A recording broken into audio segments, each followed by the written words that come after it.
Welcome everybody. Nice to see you. Welcome to another Tactical Tuesday. We have a really cool topic that we're going to be talking about tonight.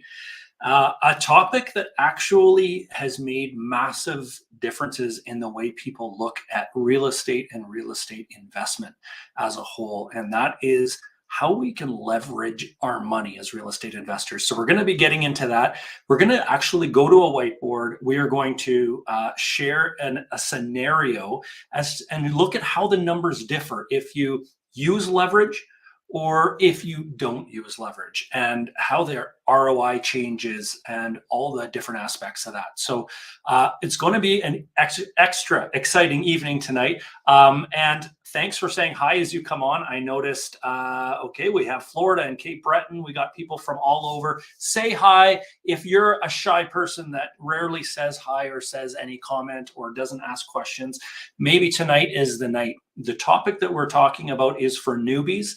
And a great reminder as well for those of us that are experienced, because sometimes we get caught into a different way of thinking. I found myself actually a couple weeks ago thinking, you know what, maybe we should just go buy this property and not get a mortgage. And then I started really thinking about it, and I remembered this lesson on leverage. I ran the numbers, the difference, and what our ROIs would be if we use leverage versus we didn't, and there's a dramatic difference. You're going to see that tonight. So even if we're an experienced investor, sometimes we get caught up in wrong thinking. Awesome. Thank you guys for saying hello. There's so many that are saying it now. That is awesome. We just love it when we have a lot of interaction back and forth. So before we get to our topic tonight, and that's the power of leverage, I wanted to give you a reminder about an upcoming event we have, and that is our boot camp. So here's a little information scrolling on the bottom about our boot camp. It starts on March 18th. So we got lots of notice before it gets here. It's a Friday night. It's from 7 to 9 on Friday night. On the Saturday, March 19th, it's going to be from 11 a.m. to 6 p.m. Eastern. All the times I'm talking about are Eastern. And then we're going to wrap things up with an FAQ on the Monday. So just to give you a general idea as to what our boot camp is about, I wanted to do that because, guys, this boot camp that we are having is completely different than any boot camp we have had before. How many of you, I'd like to see it in the comments, have been to one of our boot camps in the past? If you've been in one of our boot camps, just say, I was there, or yes, I was, or something like that. Because every single boot camp we've done to this point, the content has been the same. We talk about our one-line moneymaker. We talk about running a business. We talk about our why. We talk about changing conversations and steering them towards real estate. Very important topics. But this boot camp that we are holding on March 18th and 19th is different. It's the first time that we have ever changed the content, and we are adding a bunch of new content to our boot camp. So here is what our agenda is going to be about. On the Friday night, you might not be able to see it on the screen, but I'm just going to talk about it. On the Friday night, we are going to set the foundation. Who is it for? Then we're going to walk into analyzing a market, analyzing a neighborhood within that market, and then narrowing it down to a property within that neighborhood. So a lot of people that are just getting started wonder, where should I invest?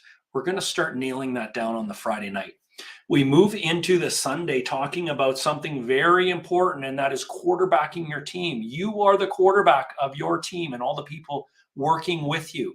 So we're going to talk about who you should have on your team, who you should be having conversations with, and what to look for with some of your team members. We move into running a business that is very important.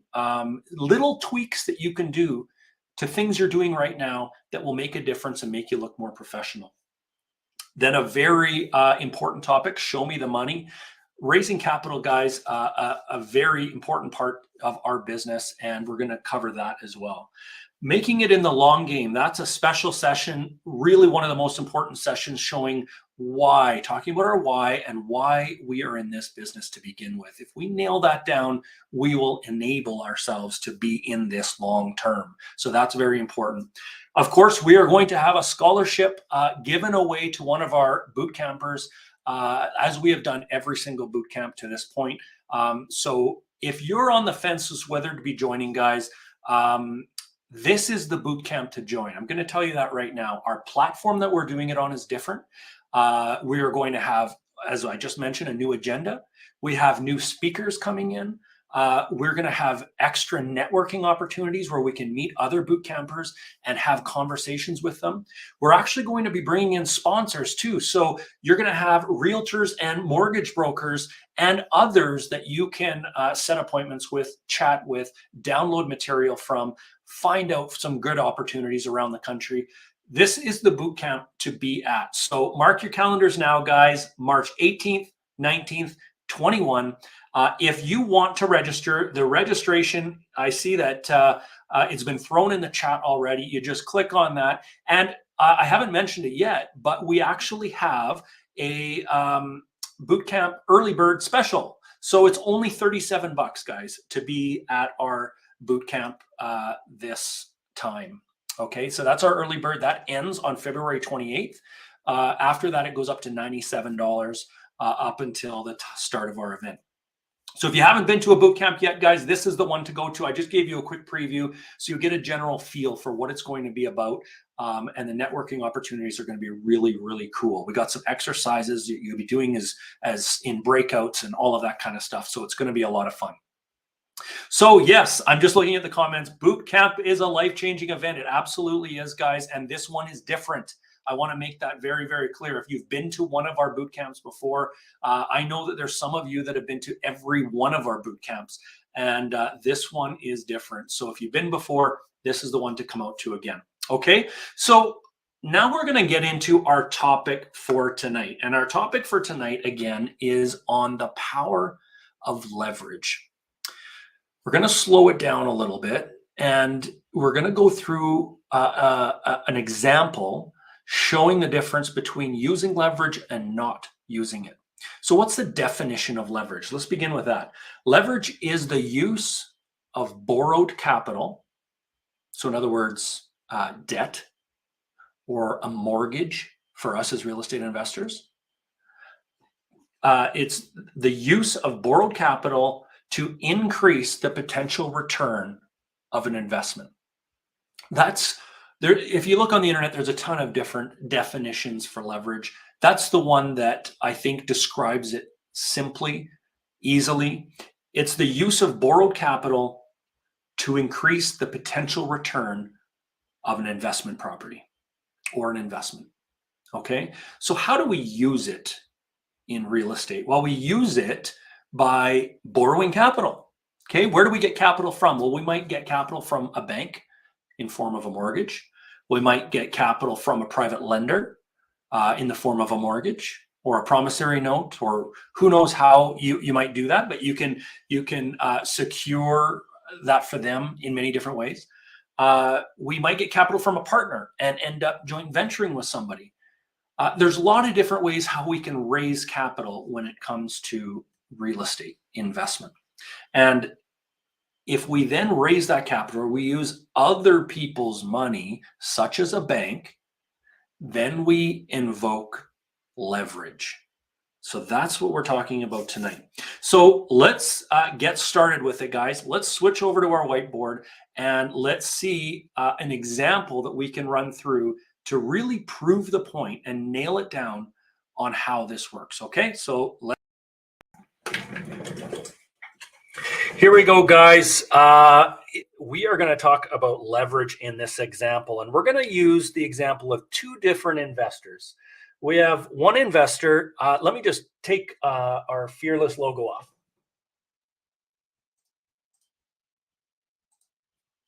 There we go. Hopefully you can see that a little better.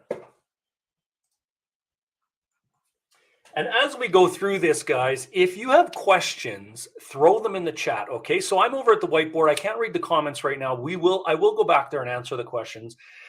If you get confused about this, let me know, okay? If you're not following, let me know. I want to make sure that this is crystal clear for everybody in this example, okay? So two different investors. One is Sean. The other investor, we're going to use the name Karen. So in this instance, one of these investors is really smart, using leverage, And one of them, well, I'll let you be the judge. Okay.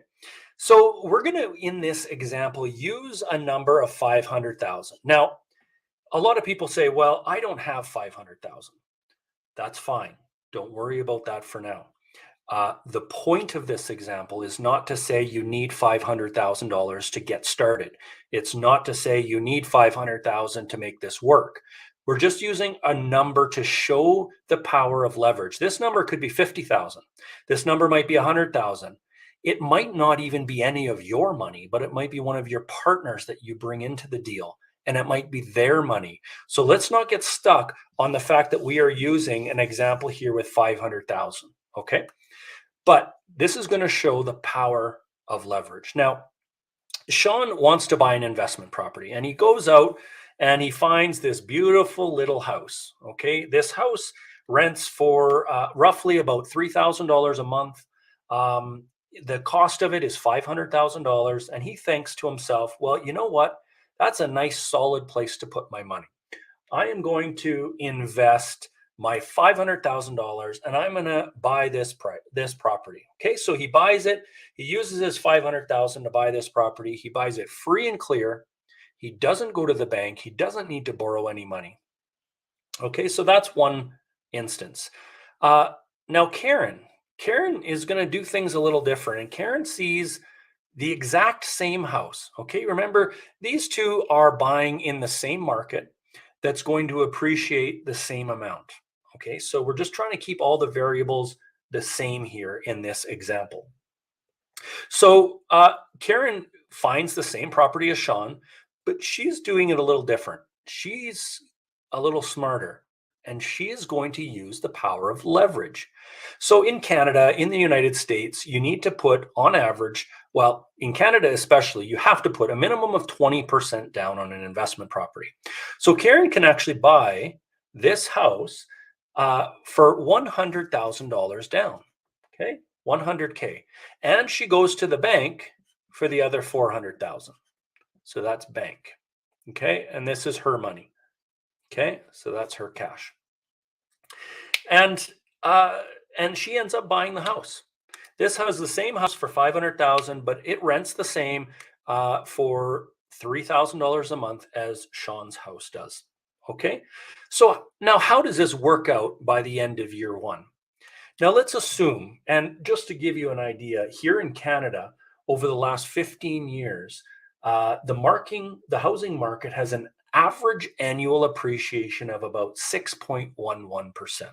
Okay, but we're going to be a little more conservative in the numbers that we're using here. So we're going to say that the market goes up in value 4% in this scenario. Okay, so how much money did Sean make with the property going up in value? Well, 4% of 500,000 is $20,000.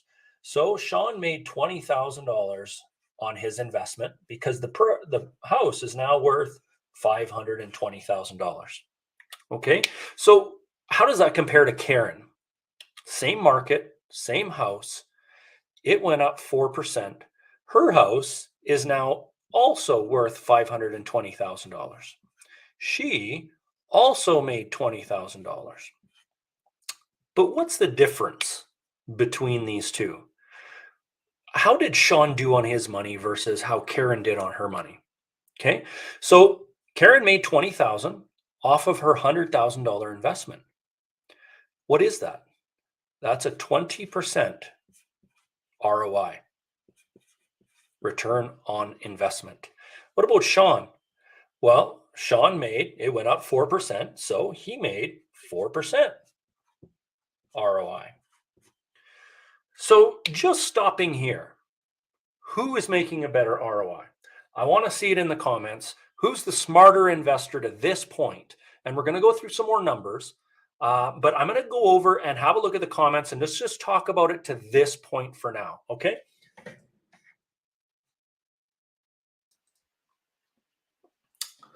Okay, so here we go. I want to see it in the comments, guys. I want to see what your thoughts are on this scenario, okay? Who is the smarter investor here? Is it Sean or is it Karen? Okay, Obviously, all of you are getting it. Karen is the smarter investor in this scenario. And why is that? She used less money to make the same amount of money. Okay? That is very simply right there the power of leverage. But let's angry Karen. I love it. This would be happy Karen, I think. She's making a great return on her investment in this scenario. Now, there's a lot of numbers that also can be involved in this. And Karen has way more opportunity in front of her than Sean does in this instance. So let's go back to the example and show really what Karen can now do with the other $400,000 that she hasn't spent. Here we go, guys. Remember, Karen only spent $100,000 of her money. That means she still has $400,000. Remember, she had $500,000 to begin with. So now what Karen's going to do is she's going to go out there and buy house number 2, 3, 4, and house number 5 because she wants to put all of her $500,000 to use in real estate. Now, remember, they both started with the same amount. They're both in the same market. They're both buying the same houses. But what Karen did is she used the bank's money and got a mortgage, which allowed her to put more down payment on more houses. So she put $100K here, $100K here, $100K here, and $100K here. That's her $500,000 added up with this $100K up there. Now, there's a caveat to this. Yes, Karen also needs to be able to qualify for these mortgages. Absolutely. But again, this is showing the scenario of using our money and using the bank's money at the same time versus any other type of investment. Now, remember, Sean's not too smart in how he's using his money here, but how many people have money they want to invest and put it into a mutual fund and make 6% per year? Or put it into some other type of investment and make 4, 5, 6% on a yearly basis. Most people, if you ask them, where's your money invested? I let the bank make my decisions. Or they have somebody making those decisions and they're making single-digit returns on their money. That's just like buying a house without a mortgage. I mean, unless the value of that market goes up dramatically, but then imagine how much Karen's going to have. So let's go back here now. Now, remember, the same year goes by, okay? And it goes up 4% in that year. Well, remember now, Karen made $20,000 on this house here, but she's also making $20,000 on every one of these houses that year because she used her money wiser. Now, her return at the end of year 1 is $100K versus Sean's $20,000. Big difference. Karen's making $100,000 a year. Sean's making $20,000 a year. Why? Because Sharon used the bank's money to make money for herself. Okay, so I'm going to come back and let's just see what you guys have in the comments. Do you have any questions to this point? Let me know, because we're going to go even 2 steps farther than this to show you how Karen even makes more money. Okay, so we're going to get to that in a minute, but I'm going to come back and see what comments you have. All right, guys, what is in the comments here? Let's see. I love it. I love it. Where are we? What happened? Okay. Yes, Karen, let's leverage, baby. That is right. So yes, how many of these conventional loans can you get? Somebody is asking. I can't see your name. It depends, and that depends on the environment as far as qualifying for mortgages. One thing that helps you qualify for more mortgages, and any mortgage broker on here will tell you, what helps you to qualify for more is if the first property you buy and the second property you buy and so on, if they cash flow at least 10 or 20% above what your expenses are, then you're going to continue to be able to qualify for mortgages. Think about it. If a property you buy takes money out of your pocket, it makes it harder to qualify for the next one. But if a property you buy puts money into your pocket, it's easier to qualify for the next one. Okay, so that's just a very simplistic way of explaining it. But guys, that's where a conversation with a mortgage broker comes in and say, hey, listen, I want to do this. I have X amount of dollars to spend. How many properties can I buy? We try to leverage the money we have. It doesn't have to be 500K, but leverage the money we have the best way possible. Okay, I love it. I was waiting for this. And Liz, I am so happy that you brought this out, because this is something that actually surprised me when we ran the numbers. And this is the next step that we're going into. Because think about it, guys. In Sean's case, he has no mortgage to pay. Okay, remember, he's getting $3,000 a month rent. So he's getting, I don't know, he's still going to have taxes, insurance to pay, maybe some repairs and maintenance, maybe property management, etc. So let's say he has 800 of that goes towards his expenses. He's still going to have $2,100 a month in cash flow, goes straight into his pocket. Absolutely. That's really, really good cash flow. But let's go back to that scenario, guys, and let's see what kind of cash flow Karen gets in this scenario. Okay, guys, here we go. Now, let's talk about that question that Liz brought up, which is cash flow. Now, remember we said at the very beginning that Sean here is going to get $3,000 a month rent. Okay. And, minus his expenses, let's use a number of $825, his expenses. And remember, we'll use the same number over here for Karen. He gets, let's say, $2,175 in cash flow every single month. Okay, so in addition to his 4% here, he is also making cash flow. $2,175 times 12 months in a year is $26,000.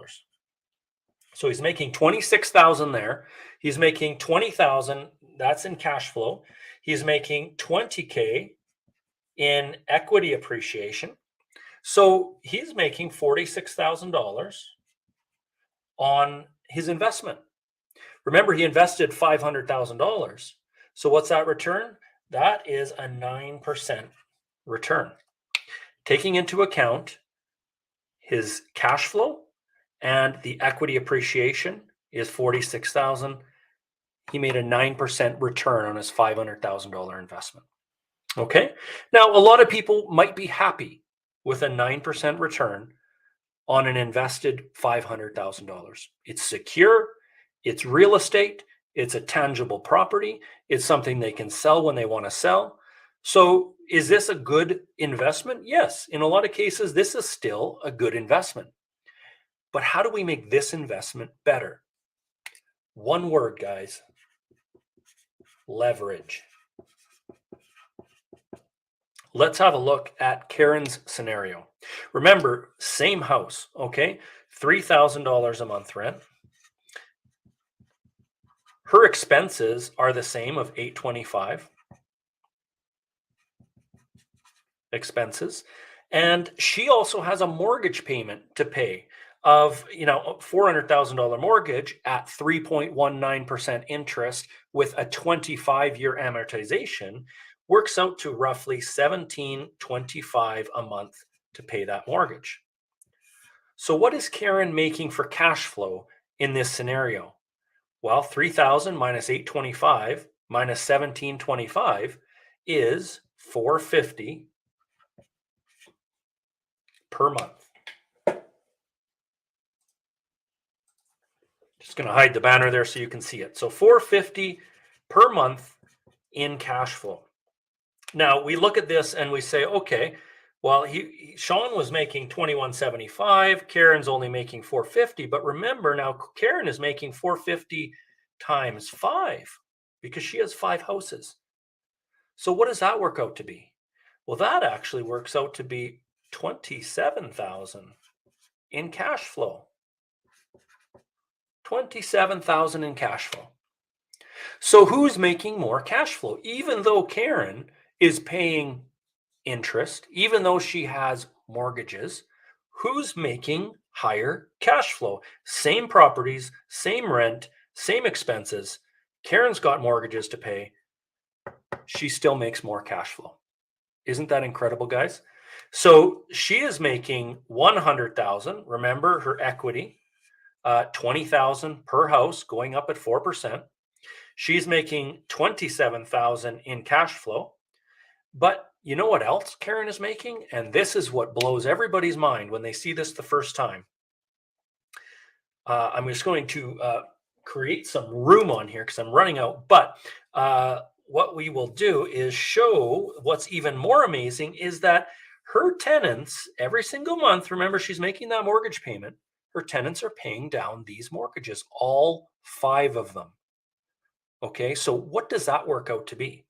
Well, in year 1, the year that you pay the least amount of principal down, $9,000 per house is paid down on the mortgages by the tenants.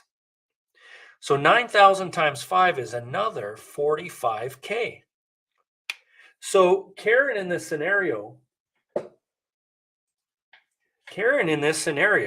is making tons more money. Where does it all come from? Let's just clean this up here and let's just reiterate where this is coming from. Okay, Karen is making 100,000 in equity appreciation. It went up the same as Sean's. I think I'm going off, but there we go.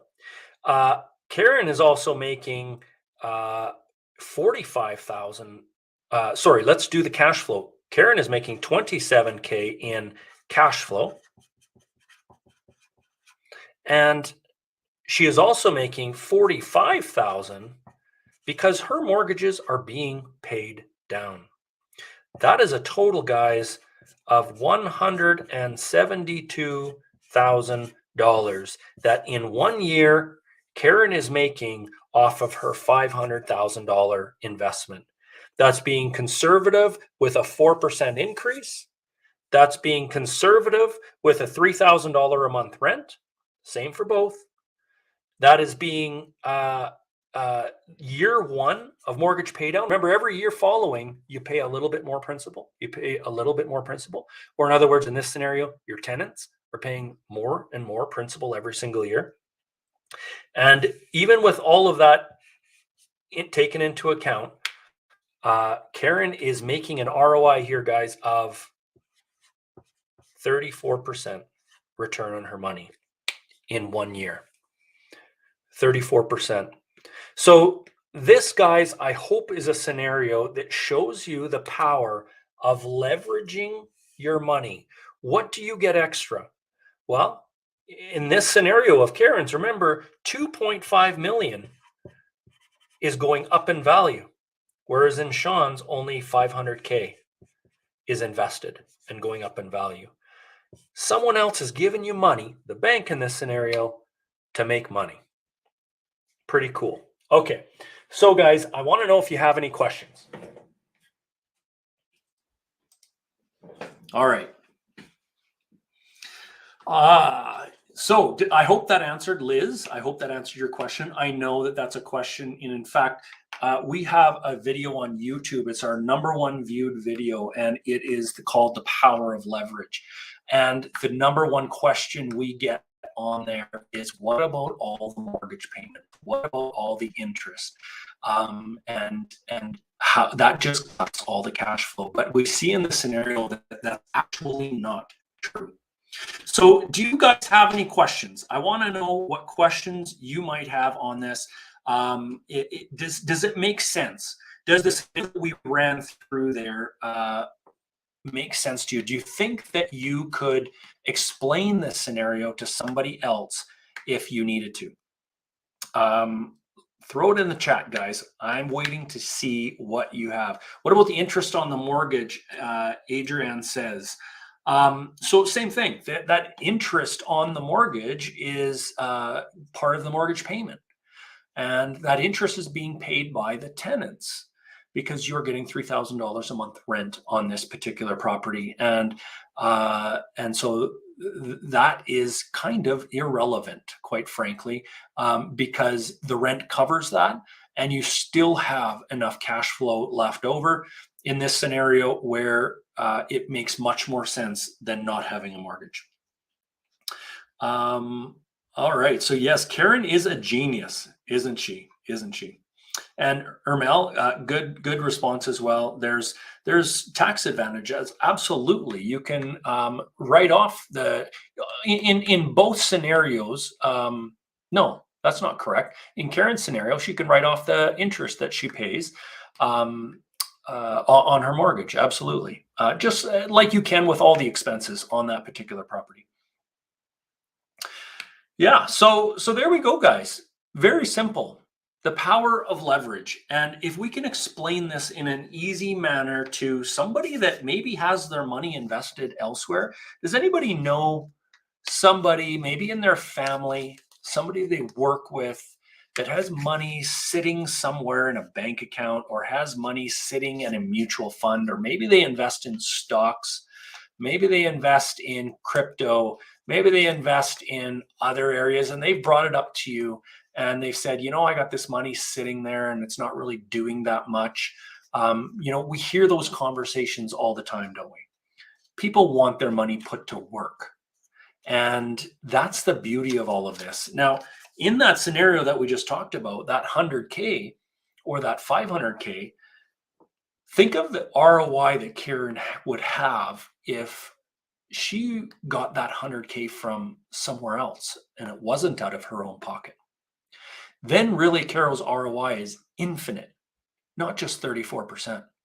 If somebody were to invest with her and supply the down payment and help her qualify for those mortgages, that's called a joint venture. And guys, that's what Tiff and I did. And for those of you that don't know our story, we invested in well over 100 properties. We're still investing and still buying, but we invested in well over 100 properties, and we did it in a 3-year period. How did we do that? By using other people's money. Other people supplied the down payment for us. We created partnerships. We worked with other people. Yeah, we might have been able to scrape together to buy one property on our own when we first started, maybe.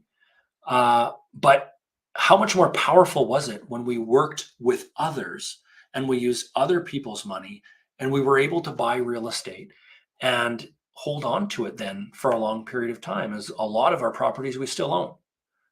So this is the key, guys, is using other people's money. And that is actually a focus of our boot camp. One of the things that we talk about is raising capital. That lesson that I showed you earlier called Show Me the Money. That's what we talk about, is how to find these people that will invest with you. Where do they come from? And how can we best use other people's money? We talked about in this scenario using the bank's money and that being the other people. But to supply the down payment, you still need to come up with that, don't you? So how do we create those partnerships or raise capital so that we can have somebody else supply that money? And that's a focus of what we'll be talking about in our boot camp. Love the t-shirt. Yes. We're finally getting some of our swag in, which is pretty cool. Yeah, so Ermel, tons don't believe in the power of leverage. Absolutely. They do. And you know what? Quite frankly, a lot of them don't know about it. A lot of them don't know about the possibility of leverage. So heart shower, Tiff is saying, I can see that she's on. I can't see the heart showers on, unfortunately, here through StreamYard, but if they're there, that's awesome. Okay, guys, so if you don't have any other questions, we're going to leave it at that for tonight. I'm going to talk a little bit more about our boot camp. For those of you that didn't join our broadcast here right at the very beginning, we started by talking a little bit about it. So I am going to just give a little bit of information about that. We are going to share the link again so that you're able to join. Guys, this is a totally different boot camp than we've ever done before. All new topics. We're talking about analyzing a market, analyzing a neighborhood, analyzing a property. Okay, so those three things we're dealing with on the Friday night. What metrics should we be looking for and focusing on if we want to find a great investment property? Guys, this example that we just went through, the power of leverage, we used an example of a $500,000 property that rents for $3,000 a month. Do you think those exist in Canada right now, in the market that we're in right now? Do they exist? Throw it in the chat. Do you think it's possible to buy examples like this that we just talked about? And do you think it's possible to get 34% return on our money? I want to see it in the comments. Do you think these things exist, or am I just using an example here that is impossible to find? There you go, Michael. I got a few on the go right now. Angie, yep. Jupita, yes. Robin, yes. Absolutely, guys. This is an example of something that is in several different markets across the country. So it's possible. This scenario that we talked about with Sean and Karen using the power of leverage, it's possible for you to do it. It's possible for you to do it in the next couple months if you wanted to. If you had a partner to give you the money to do it, why wouldn't you go out there and buy some property? We know what's happening with real estate here in Canada. And if you're buying in the right market, then absolutely that's something you should be doing. We are going out and starting to look at properties again here in the Alberta market because we feel like it's going to do a lot of stuff here. And so, yes, we are still active in the market. You guys should be active in the market. A lot of money, a lot of ROI can be made if we are buying in the right market, guys, at the right time, in the right neighborhood, and we're buying the right house. Would this scenario work? This power of leverage that we just talked about, would it work if this house rented for $1,500 a month and cost $500,000? No, it wouldn't work. Would it work if the only place we could get $3,000 a month was $800,000? No, it wouldn't work. We have to buy in the right market. We have to buy the right property, and we have to, the right market, neighborhood, and property. So that's an important part of our boot camp that we're going to be talking about on the Friday night. It is possible. You will be given belief at our boot camp, guys. You will have an opportunity to join the movers and shakers in Canada when it comes to real estate investment, and that is our Ignited members. So we'll have a special discount at our boot camp for that as well. Well, there you go. There you go. Some of you are already saying, absolutely, you can find this kind of leverage, and you can, properties throughout different parts of Canada. Tell me more, Corey or Mel says. Guys, it's $37 to join boot camp. I'm going to stop talking about it because I could talk about it till I'm red in the face. And the reason for that is Tiff and I have been working tirelessly on the content, the revised content, the speakers that are going to be coming in. The venue that we will be holding this virtual event at is different. It's not just a regular Zoom meeting. We are holding a Zoom event, and it is totally different platform. So a lot of really cool stuff that is going to be totally different for this upcoming bootcamp. And all of our Ignited members, guys, you know, you don't have to pay. All of our Ignited members obviously can come to any bootcamp for absolutely free. That's part of your Ignited membership. Okay, guys, I wanted to say one last thing, and that is this worksheet. If you want to be able to explain this exact scenario that we just talked about, that I just drew out on the whiteboard, we have made an infographic that explains it very, very clearly. And if you want a free copy of that infographic, go to investorlife.com/leverage. Okay, Jules just put the link in the chat. Go to investorlife.com/leverage, and you can download. You just put your email in, your name, and you can download this. It costs nothing, and yeah, you get a copy of it, and you can use it. Go through it. Make sure it all makes sense to you, so that you can explain it to somebody else, and that's a good thing to practice. If you can explain this theory to someone else in a simple way so that they understand it, that helps you to attract capital. That helps you to attract partners. Yes, somebody says I arrived late. Is this being recorded so I can watch it later? Absolutely. This video will stay within our Facebook group. It is also on YouTube. It will be there for the next week. So you'll be able to watch this again if you guys want. And if you weren't following the numbers, watch it again and make sure that you do understand it fully. Okay, so that's it for tonight, guys. Hopefully you got the point that we want to leverage our money. Real estate is the avenue to do that. Hopefully you're joining us in our boot camp. We want as many there as possible. And hopefully you're going to download this leverage worksheet because it is a simple way to be able to explain it. So that's it for tonight. I thank you all for joining us for our Tactical Tuesday tonight. It was nice to have you. We will see our Ignited members over in our laser session at the top of the hour. So that's in about 15 minutes or so. And we will see you there. Thanks again, guys. Take care.